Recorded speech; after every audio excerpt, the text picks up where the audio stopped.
5 seconds. Start.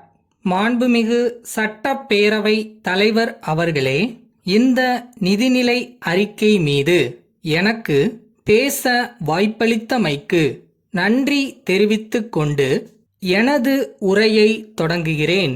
சாதாரண விவசாய குடும்பத்தில் பிறந்த என்னை எங்கள் தொகுதியின் நகரத் தலைவராகவும் பின்னர் இளைஞர் அணி செயலாளராகவும் அதன் பின்னர் பெருவாரியான வாக்குகள் வித்தியாசத்தில் வெற்றி பெற்ற சட்டமன்ற உறுப்பினராக ஆக்கிய எங்கள் தலைவருக்கு முதற்கண் நன்றி தெரிவித்துக் கொள்கிறேன்.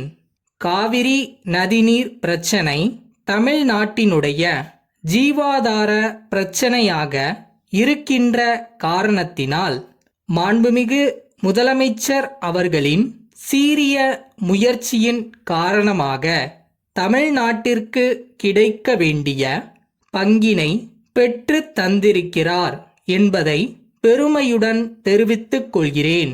இதன் காரணமாக தஞ்சை மற்றும் காவிரி டெல்டா மாவட்ட விவசாயிகள் மகிழ்ச்சியுடன் இருக்கிறார்கள் என்பது நாம் அனைவரும் பெருமைப்படக்கூடிய விஷயமாகும். விலைவாசி உயர்வை கட்டுப்படுத்திட அத்தியாவசிய உணவுப் பொருட்கள், பருப்பு வகைகள், சமையல் எண்ணெய் போன்றவற்றை அரசே கொள்முதல் செய்து நியாய விலை கடைகள் மூலம் பொதுமக்களுக்கு வழங்கப்பட்டு வருவதை குறித்து அனைத்து தரப்பு மக்களும் மிகவும் உள்ளம் நெகிழ்ந்து பாராட்டி வருகிறார்கள். இதன் காரணமாக விவசாயிகளுக்கும் நல்ல விலை கிடைப்பதுடன் பொதுமக்களுக்கும் நியாயமான விலையில் தரமான பொருள் கிடைக்கிறது என்பது உண்மையிலேயே உவகை அளிக்கும் விஷயமாகும். அரசு ஊழியர்கள் மற்றும் ஓய்வூதியர்கள் நலன் காக்க 6% அக விலைப்படியை உயர்த்தியிருப்பது அரசு ஊழியர்களிடையே மிக்க மனநிறைவை அளித்துள்ளது. மேலும் இந்த அகவிலைப்படியானது முன் தேதியிட்டு ரொக்கமாக வழங்கப்பட உள்ளது இந்திய வரலாற்றிலேயே முதன் முறையாகும். அத்துடன் பண்டிகை முன்பணம் 1000 ரூபாயிலிருந்து 2000 ரூபாயாக உயர்த்தி வழங்கவும் ஆணையிடப்பட்டுள்ளது. இது அரசு ஊழியர்களுக்கு அவர்கள் பட்ட இன்னல்களுக்கு, காயங்களுக்கு மருந்தாக அமையும் என்பது நிச்சயம்.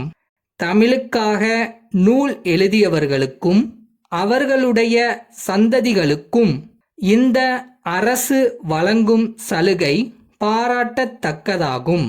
இந்த நேரத்தில் தமிழை சிறப்பித்த கம்பர் பிறந்த ஊரில் உள்ள அரசு உயர்நிலைப் பள்ளியை மேல்நிலை பள்ளியாக மாற்ற அரசு உத்தரவிட வேண்டுமென்று மாண்புமிகு முதலமைச்சர் அவர்களை கேட்டுக்கொள்கிறேன். பாதாள சாக்கடை திட்டம் ஒவ்வொரு பெரிய நகரத்திலும் தற்போது நடைமுறைப்படுத்தப்பட்டு வருகிறது. இந்த திட்டத்தினால் பொதுமக்களுக்கு மிகுந்த நன்மை ஏற்படும் என்பதால் இந்த திட்டத்தை எனது தொகுதியில் உள்ள பெரிய நகரங்களுக்கு முதலில் அறிமுகம் செய்து பின்னர் படிப்படியாக மற்ற நகரங்களுக்கும் விஸ்தரிக்க வேண்டுமென்று கேட்டுக்கொள்கிறேன். இதனால் தமிழகத்தில் சுகாதாரம் மேம்பாடு அடையும் என்பதையும் அதன் மூலம் நாட்டிற்கே முன்னுதாரணமாக விளங்க முடியும் என்பதையும் தெரிவித்துக் கொள்கிறேன். தமிழகத்தின் வளர்ச்சிக்கு அர்ப்பணித்துக் கொண்டுள்ள மாண்புமிகு முதல்வர் அவர்களுக்கு நன்றி. கோவை கவுண்டம்பாளையத்தில் உள்ள திரு சேகர் அவர்களுக்கு திண்டுக்கல் குமார் எழுதிய கடிதம். அன்புள்ள ஐயா, நாட்டின் மிகப்பெரிய வணிக நிறுவனங்களின் மின்னணு சாதனங்களை தங்கள் பகுதியில் விற்பனை செய்ய நாங்கள் விற்பனை பிரதிநிதிகளாக நியமனம் செய்யப்பட்டுள்ளோம் என்பதை மகிழ்ச்சியுடன் தெரிவித்துக் கொள்கிறோம். தங்களது நிறுவனத்திற்கு தேவையான எல்லா விதமான புதிய தொழில்நுட்பம் கொண்ட மின்னணு சாதனங்களை நாங்கள் மிக குறைந்த விலையிலும் உலக தரத்துடனும் அவைகளை சப்ளை செய்ய விரும்புகிறோம்.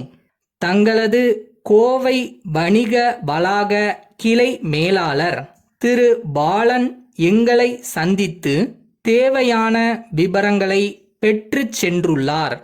அவர் தங்களது நிறுவன மற்ற அதிகாரிகளை சந்தித்து விபரங்களை தெரிவிப்பார் என்று நம்புகிறோம். கோவையில் உள்ள பல முன்னணி நிறுவனங்களுக்கு நாங்கள் மின்னணு சாதனங்களை அளித்துள்ளோம்.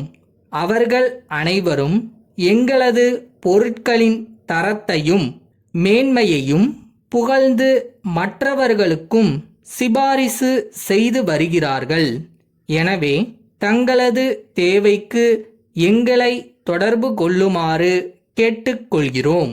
தங்களது விபரமான கடிதத்தை விரைவில் எதிர்பார்க்கிறோம். தங்கள் நம்பிக்கையுள்ள தங்கம் அலுவலக மேலாளர்.